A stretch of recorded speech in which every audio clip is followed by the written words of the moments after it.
On the morning of May 2, 1536, Anne Boleyn was watching a tennis match. She was Queen of England. She had been Queen of England for 3 years. She had survived the dissolution of one royal marriage, the break with Rome, the hostility of half the English nobility, and the death of 2 children who never drew breath. She was standing in the spring sunlight at Greenwich Palace, watching men hit a ball across a net, when a messenger arrived and told her the king wanted her in the council chamber. She never went back to the tennis match. By 2 o'clock that afternoon she was in a barge on the Thames, moving toward the Tower of London, charged with adultery, incest, and conspiracy to murder the king. Within 17 days she would be dead, executed on a scaffold on Tower Green, beheaded by a French swordsman Henry VIII had brought over specially, as if even in killing her he wanted to demonstrate that he could afford the best. Most people know this story.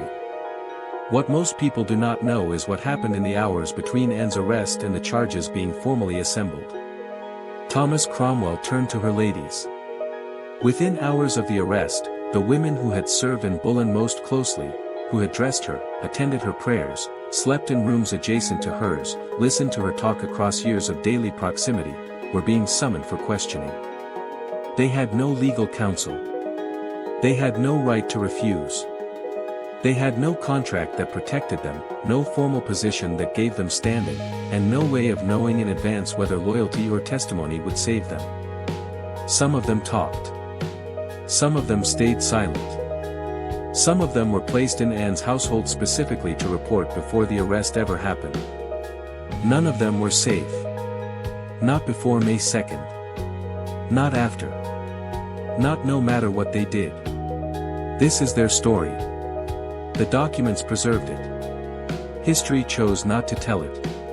To understand what happened to Anne Boleyn's ladies in May 1536, you have to understand what a lady-in-waiting actually was in Tudor England, not as a romantic figure in a period drama, but as a legal and institutional category with specific, documented conditions attached to it. A lady-in-waiting held no contract.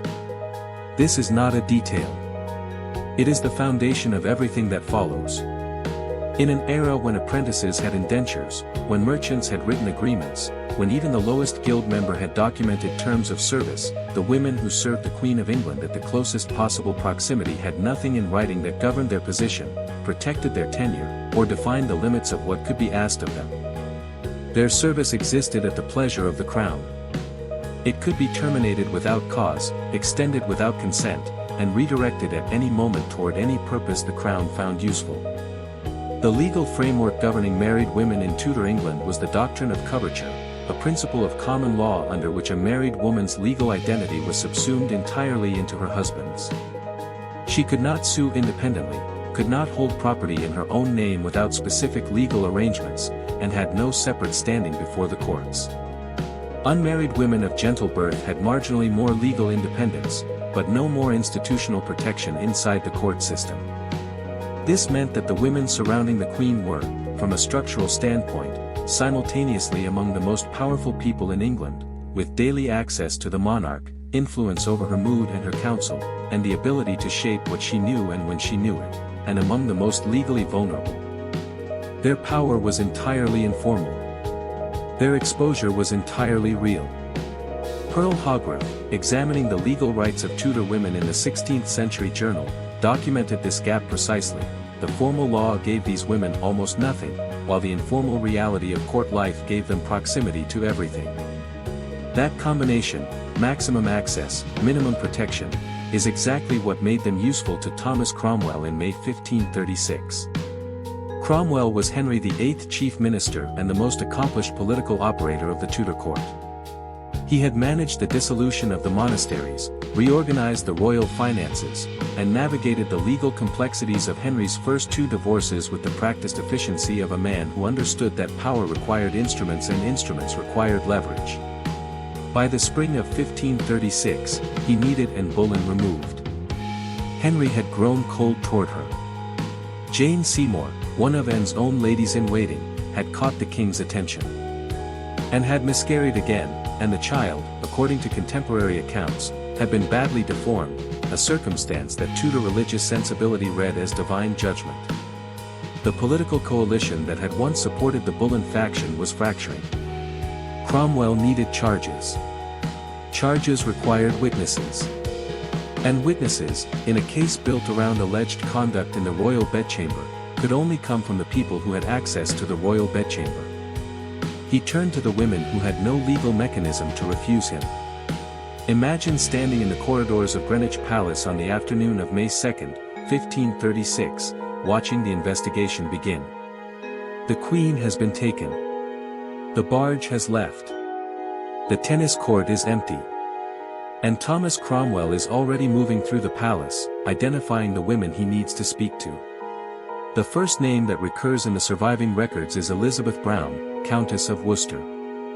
Elizabeth was one of Anne's senior ladies-in-waiting, present at the coronation in 1533 where she stood, according to the documented account, to the left of Anne Boleyn during the coronation dinner, ready to hold a fine cloth in front of Anne's face whenever she wanted to spit. She had served in the royal household for years. She was pregnant in the spring of 1536. And she had a brother, Sir Anthony Browne, who had grown concerned about his sister's behavior at court. What happened between Elizabeth and her brother in the weeks before Anne's arrest is documented in a poem written by Lancelot de Carles, a member of the French embassy in London, published in June 1536, weeks after the execution. De Carles records that Elizabeth, reprimanded by her brother for what he judged to be her immoral conduct, responded by deflecting, "She was no worse," she said, "than the Queen." And what followed from that deflection, what she said about Anne's conduct, what names she mentioned, what details she provided in a private family argument that spiraled beyond any intention she may have had for it, fed directly into the case Cromwell was constructing. The historian G. W. Bernard, examining the surviving evidence, wrote that, "There is strong evidence that it was the Countess of Worcester's revelations that sparked the arrests." A letter from John Hussey, the man of business for Viscount Lisle in London, dated May 24, 1536, confirmed it in plain contemporary language. The first accusers against Queen Anne Boleyn were, Hussey wrote, the Lady Worcester, and Nan Cobham and one maid more. 3 women. Named in a letter written while Anne's body was barely cold. Nan Cobham is the most elusive of the 3. Historians have debated her identity for decades and reached no firm conclusion. The documentation on what she said is sparse. She appears in the record, is identified as one of the first accusers, and then recedes back into the archive without clear resolution. The episode notes this honestly. Some of what happened in May 1536 is not recoverable from the surviving evidence, and Nan Cobham's specific contribution to Cromwell's case is one of those gaps. The third woman, one maid more, has been tentatively identified by the historian Eric Ives, based on circumstantial evidence in the records, as Marjorie Horseman. Marjorie Horseman was one of Anne's closest personal attendants. Her relationship with the Queen was, by the account of Sir Edward Bainton, Anne's vice-chamberlain, unusually close. When Bainton wrote to Cromwell shortly after the arrest reporting on the progress of the investigation, he noted something that troubled him. None of the accused men would confess anything against and except the musician Mark Smeaton, who may have been tortured into his admission. The investigation was not going as smoothly as Cromwell needed. And Bainton noted specifically that he had mused much at the conduct of Mistress Marjorie, who hath used herself strangely toward me of late, attributing the change in her behavior to a great friendship of late between the Queen and her. Marjorie Horseman said nothing useful to Cromwell. Or if she did, it is not in the surviving record in any form that damaged Anne. She was one of the women identified as a potential source, interrogated as part of the investigation, and she emerged from it without recorded consequence. She went on to serve Jane Seymour, Anne's successor as Queen, and married Sir Michael Lister in 1537, becoming keeper of the Queen's jewels. Her silence, whatever it cost her in the room with Cromwell's men, did not cost her her position or her future. But here is what the Marjorie Horseman case actually demonstrates, stripped of any judgment about whether she was right or wrong to stay quiet. In May 1536, a woman who had done nothing except be loyal to her mistress was interrogated by the Crown's chief minister as part of a case that would produce 5 executions. She had no counsel. She had no right to refuse the interrogation. She had no guarantee that what she said or didn't say would determine what happened to her. She navigated it successfully by the measure of surviving it. Whether she considered that success is not recorded. Now consider Margaret Coffin. Margaret Coffin was the wife of Anne Boleyn's Master of the Horse. She was appointed to serve and during her imprisonment in the Tower of London in May 1536, after the arrest, after the charges, during the weeks between arrest and trial. Her appointment was not an act of mercy toward a queen in distress. William Kingston, the constable of the Tower, wrote plainly to Cromwell that, "I have everything told me by Mistress Coffin that she thinks meet for me to know." Margaret Coffin was placed in Anne's bedchamber, sleeping on a pallet bed adjacent to the Queen, specifically to report what Anne said in her most unguarded moments of fear and grief and confusion.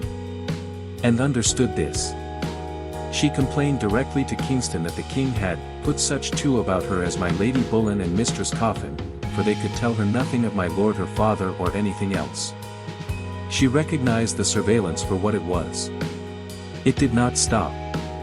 The women placed in her cell were there to collect evidence, and the evidence they collected, Anne's own words, spoken in distress to the women she had to sleep beside, was passed to Cromwell and used in the construction of the case against her. Margaret Coffin did not choose this role in any meaningful sense. She was the wife of a royal household official. She was appointed. She reported. The institution required it of her and she had no framework within which to refuse. What her own view of it was, whether she found it distressing, whether she felt any loyalty to the woman whose pallet she slept beside, is not in the record. The record only has what she told Kingston, and what Kingston told Cromwell, and what Cromwell did with it. Alexander Aloysius, a Scottish theologian present at court in May 1536, recorded something that the official documents do not.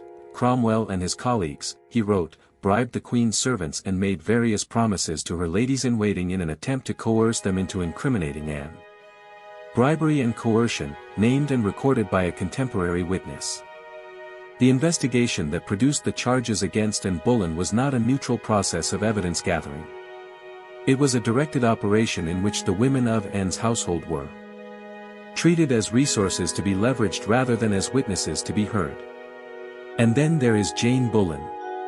Jane Parker had married George Boleyn, Anne's brother, and therefore became Lady Rochford and part of Anne's household by family connection. The popular history of Jane Boleyn, amplified by decades of novels, television series, and historical melodrama, presents her as the woman who destroyed her husband and sister-in-law by giving testimony of incest against them. The historian Eric Ives called her the instrument of destruction. The problem with this narrative, stated precisely, is that the documentary evidence for what Jane actually said in May 1536 does not survive. No transcript of her testimony exists. No contemporary letter records her specific words. The accusation against George Boleyn and Anne included the charge of incest, a charge so extreme that even the hostile imperial ambassador Eustace Shopweis noted his disbelief at it, and the case required a witness who had been in proximity to both of them. Jane was that witness by circumstance. What she said, how much she said, whether she said it freely or under pressure of the kind Aloysius documented being applied to other women of the household, none of this is in the surviving record. She was condemned by a verdict that did not preserve its reasoning. She was condemned again by later historians working from the same absence. The episode states this plainly, without exonerating her. Jane Boleyn is one of the most condemned women in Tudor popular history on the basis of evidence that does not exist in any surviving document. That is a different thing from innocence. It is the same thing as the institutional problem this episode is built to examine, women used by a system that did not preserve what it actually did to them. George Boleyn was executed on May 17, 1536. Anne Boleyn was executed 2 days later, on May 19. The 5 men accused alongside her, Norris, Weston, Brereton, Smeaton, and George Boleyn, were all convicted. All executed. All denied the specific charges they faced, except Smeaton, who had confessed under conditions the record suggests may have involved torture. On the morning of May 19, 1536, Anne Boleyn walked from her apartments in the Tower to the scaffold on Tower Green. She wore a gown of black damask with a red kirtle, the color of martyrdom, some historians have suggested, though and left no record of her reasoning. She had asked for the French swordsman rather than the axeman, a request Henry VIII granted. She made a short speech, carefully worded to avoid both confession and direct accusation of the king. She knelt. The sword fell. 4 women stood with her on the scaffold. Lancelot de Carles, writing weeks later, recorded that these women had empathized so completely with their mistress in her final days that they were judged to be nearly dead themselves from languor and extreme weakness.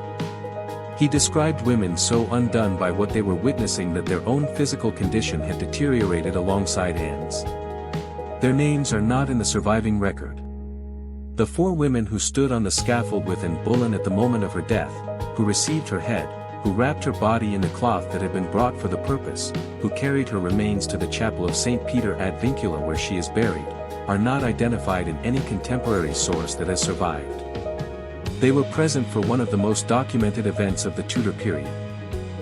Their names were not considered worth recording. Lady Mary Kingston, wife of the Tower's constable, is believed by some historians to have been one of them.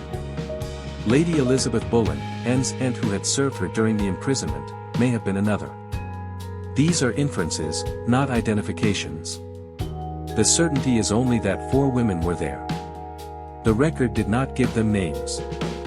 Now consider what happened to the women who had survived the investigation. Elizabeth Brown, Countess of Worcester, whose words, spoken in a private argument with her brother, had fed directly into Cromwell's case, returned to court. She served subsequent queens without apparent consequence. She borrowed £100 from Anne in April 1536, 8 days before the arrest, a detail recorded in the household accounts. She died in 1565, nearly 30 years after Anne's execution.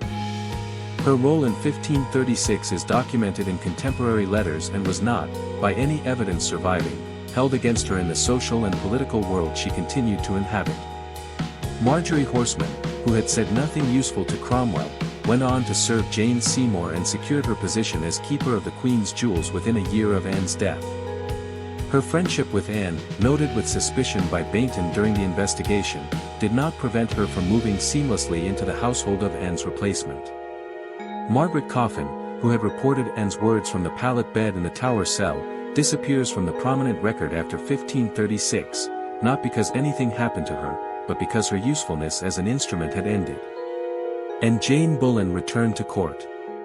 This is the detail that the popular narrative of Jane Boleyn consistently elides: she survived 1536. Her husband was executed. Her sister-in-law was executed. Her position at court, her assets, her future, all of it was exposed to the destruction that fell on the Boleyn family in those 17 days. And she navigated it.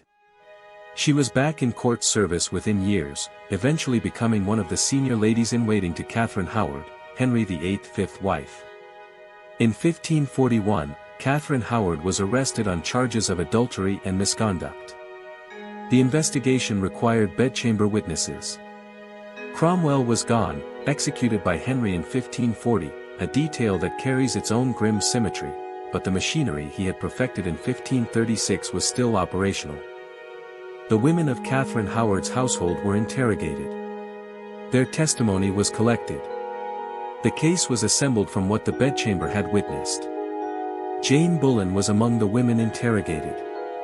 What she said this time is documented slightly more fully than what she said in 1536. She appears to have confirmed details of Catherine's conduct, providing testimony that contributed to the case against the Queen.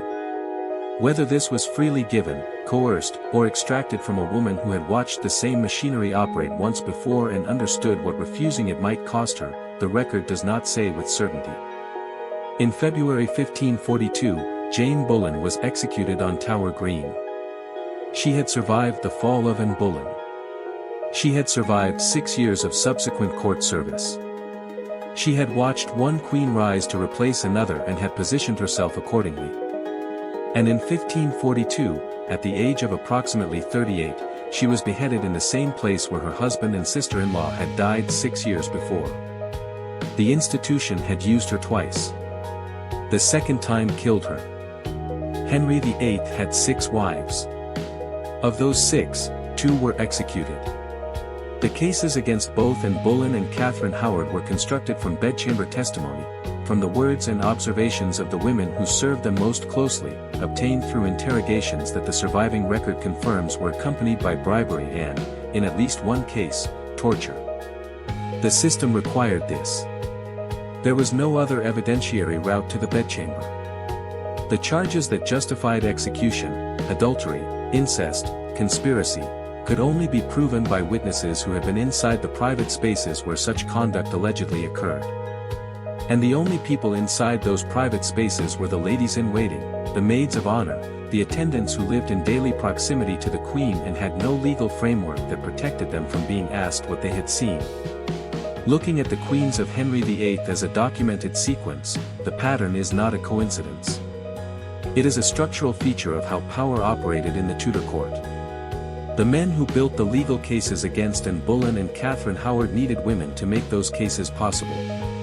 The women who provided that testimony, whether freely, under pressure, or under direct coercion, were not the architects of what followed. They were the instruments of an institution that had no other available tool.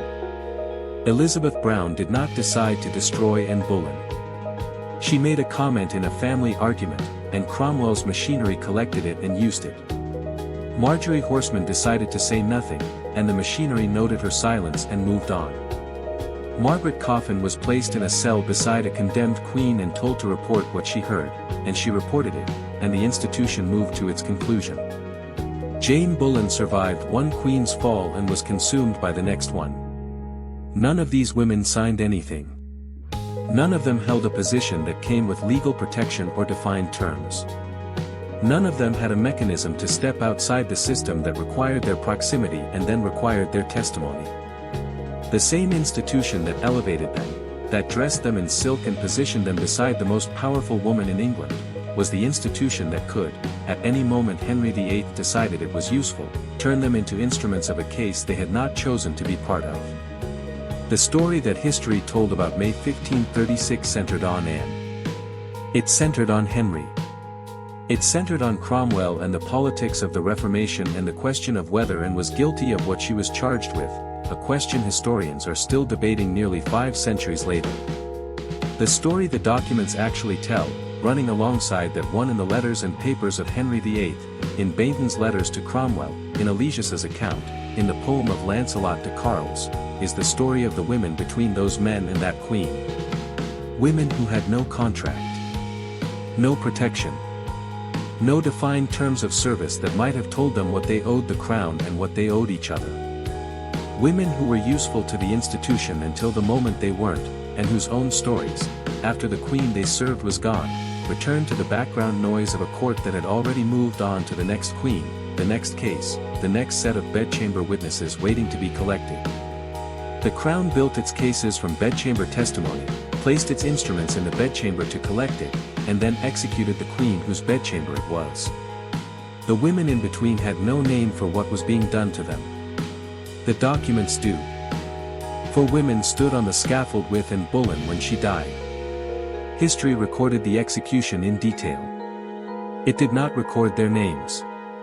What you just heard is not a story about Anne Boleyn.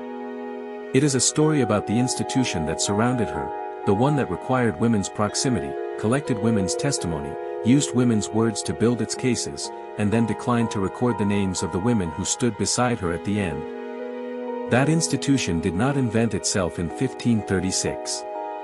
It was built over decades of Tudor court life, refined through each royal household, and applied again, with identical mechanics, when Catherine Howard was arrested 5 years later. The women who survived the first iteration became available for the second. The system did not distinguish between loyalty and complicity. It distinguished only between useful and not useful, and the designation changed without warning. Throne Unknown exists for exactly this reason. Not to retell the stories that already have 50 retellings. To go into the same archive and read what sits alongside the famous story, the names and the margins, the letters between men describing what they needed from women who had no power to refuse them, the 4 unnamed figures standing on a scaffold on a May morning whose presence history recorded and whose identities it did not. If that is the history you want, subscribe to Throne Unknown.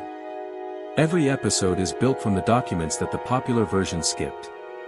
Here is the question worth leaving in the comments: of the women in this episode, Elizabeth Brown, who talked, Marjorie Horseman, who stayed silent, Margaret Coffin, who was placed there to report, and Jane Boleyn, who survived once and didn't survive twice, which one do you think history has judged most unfairly, and why?